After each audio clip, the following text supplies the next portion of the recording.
طالبات کے لیے ایک بہت بڑی خوشخبری ہے کہ اس سے پہلے طلبہ و طالبات میٹرک اور ایف ایس سی میں جنرلی سائنس اور آرٹس گروپ ہوتے تھے. انہیں جنرل مضامین کو پڑھ کر طلبہ آگے جاتے تھے, اور جب وہ یونیورسٹیز میں جاتے تھے تب جا کے ان کو پتہ چلتا تھا کہ ہم نے کس شعبے میں آگے جانا ہے, کس شعبے میں اپنا کیریئر بنانا ہے.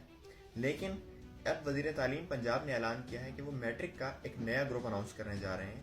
یہ وہ گروپ ہوگا جو کہ اسکلڈ بیسڈ ایجوکیشن اور اسکلڈ بیسڈ سبجیکٹس پر مشتمل ہوگا. اس گروپ میں fashion designing and textile designing ہوگی, اس میں نرسنگ کا شعبہ ہوگا, اس گروپ میں آرٹیفیشل انٹیلیجنس کا شعبہ ہوگا, اسی طرح اس گروپ میں ایگریکلچر کا شعبہ ہوگا.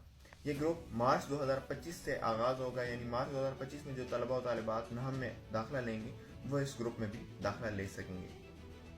اس سے ان طلبہ و طالبات کو بہت فائدہ ہوگا کہ وہ اپنی بیسک ایجوکیشن ناہم سے ایف ایس سی میٹرک وہ اپنے سبجیکٹ میں کریں گے, اپنے فیلڈ کے سبجیکٹ میں, اور اسی طرح جب وہ آگے اس میں اپنی ڈگری لیں گے تو اس کے بعد وہ کافی پروفیشنل ہو چکے ہوں گے, ان کے کانسیپٹس کلیئر ہوں گے اور وہ اچھے طریقے سے مارکیٹ میں ایکسل کر سکیں گے.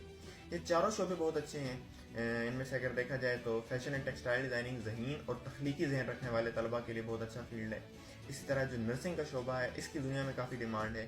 اس طرح آرٹیفیشل انٹیلیجنس کو دیکھا جائے تو آئی ٹی سیکٹر کا ایک بہت ہی ابھرتا ہوا اور بہت ہی جدت لانے والا شعبہ ہے.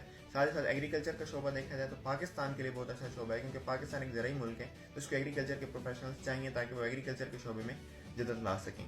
تو میں تمام طلبہ و طالبات جو اب نہم میں آ رہے ہیں, جنہوں نے اس سال داخلہ لینا ہے یا جنہوں نے آگے اب جن کی نہم میں داخلہ جنہوں نے لینا ہے, ان کو یہی سجیسٹ کروں گا کہ وہ اسی اسکلڈ بیسڈ پروگرام میں زیادہ سے زیادہ آئیں تاکہ وہ اچھے سے اپنی تعلیم حاصل کر سکیں. ساتھ ہی ساتھ اس گروپ کو لانچ کرنے پر, اس منصوبے کو لانچ کرنے پر وزیر اعلیٰ پنجاب جناب مریم نواز شریف صاحبہ اور وزیر تعلیم پنجاب صاحب بھی مبارکباد کے مستحق ہیں.